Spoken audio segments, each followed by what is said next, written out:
It's a big day. It's another big day for Indian democracy. The Rashtrapati Bhavan is all decked up for the swearing in of Modi government 2.0. In a short while from now, dignitaries have already started arriving. There are Bollywood stars, there are celebrities, there are foreign dignitaries, members of the leaders of nations from the BIMSTEC countries. It's the whole it's one of the biggest events that the Rashtrapati Bhavan is set to hold and has ever held in its lifetime. I'm joined by Sunetra. And Sunetra, obviously we know that Amit Shah, the BJP chief who masterminded the fantastic showing of the Bharatiya Janata Party in 2019 Lok Sabha elections, is now almost is certain that he's getting a cabinet berth. How do you think the organization is going to miss him? Well, I don't think immediately they're going to be missing him. I've spoken to enough people in the BJP who seem to feel that for right now, while it is true that JP Nadda, who is the hot favorite to take over from him, he's actually been dropped from the cabinet, showing for certain that he's probably going to take over. Yeah. Right. However, what we've been told by more than one person reliable is that most likely till at least the next set of assembly elections, which is later in the year, which is when Haryana and Maharashtra would pose, at least at that time, Amit Shah is going to hold dual charge. Now, many people felt that this is very unlikely because in BJP there is this whole notion of one party, one man, one voice. Yeah. However, they also point out that there are various exceptions to this. If you see, for example, in Biplab Deb, the Tripura chief minister, he was head of the party and he was head of government. Again, they point out other people as well, like Sarbananda Sonowal in Assam. Again, head of the party, also head of government. Correct. Over there. Yeah. So they point out right now, most likely because in fact, apparently, Amit Shah was very keen till the last minute that he wanted to stay with the party. One of the things that we are told by BJP insiders is that he wanted to stay on till at least the southern bastions had been conquered by he was very keen in delivering certain states, and then he felt his job would be done.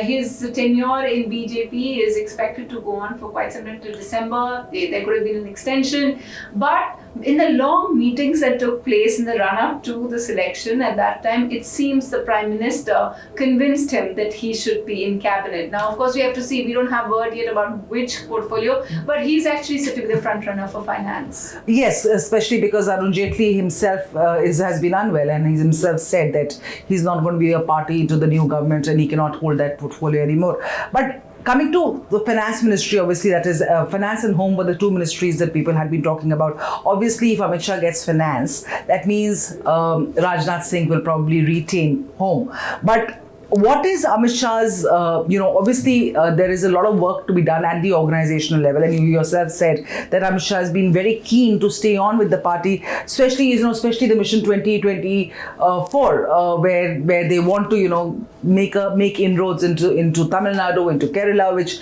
are the bastions that have really left. Not really, saffron has not been able to really touch them. And also the West Bengal elections, which come up in 21. So how do you see JP Nadda filling in those big shoes? You were saying that dual post for now, but eventually the baton has to be handed over. And if he takes over as the finance minister, there is a truckload of things to do.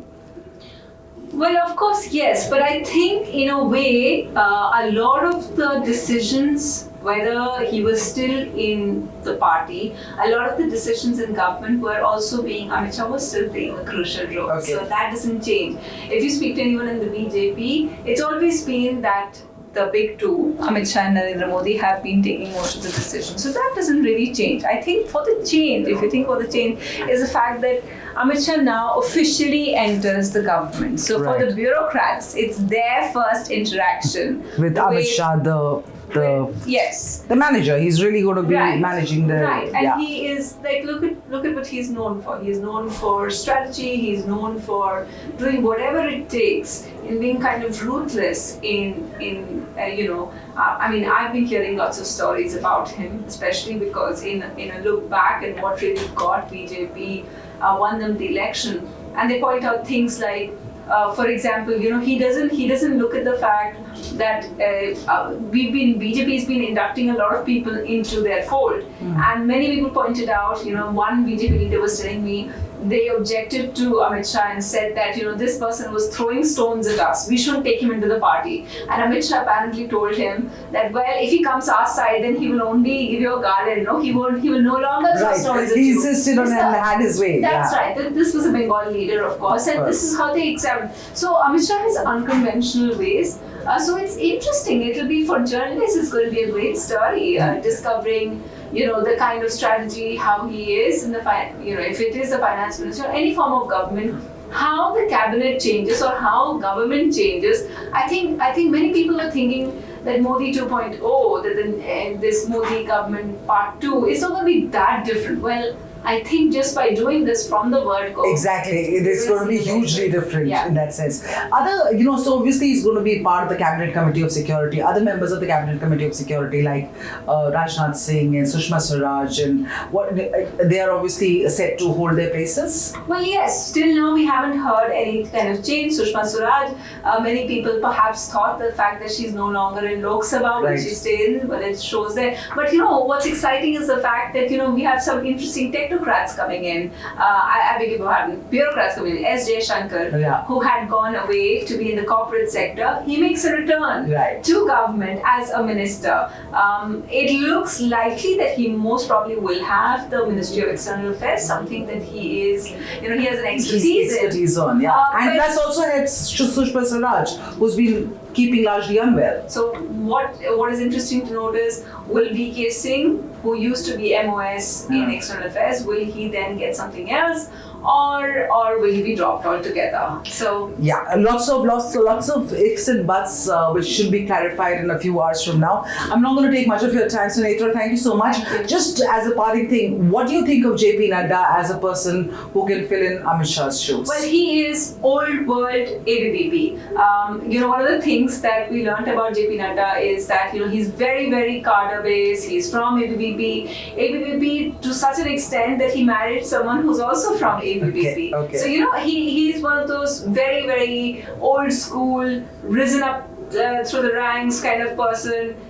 He's been handling the organization for a long time. A lot of the election announcements were made by him. So he's an old school politician. So it's not hugely surprising having him and you feel he has what it takes to walk into those boots that Amit Shah has left behind, or will be leaving behind, or not, because he seems to be omnipresent and all over the place, in government, in party, at the grassroots, at the top, everywhere. So yes, it'll be interesting to see how Amit Shah's stint plays out in the government, and as well as at the helm of the organization in the years to come, in the months and years to come. For now, keep watching, stay tuned to HindustanTimes.com. We're going to be bringing you live updates of all that's taking place at the mega oath-taking ceremony of the new Modi government. Thank you.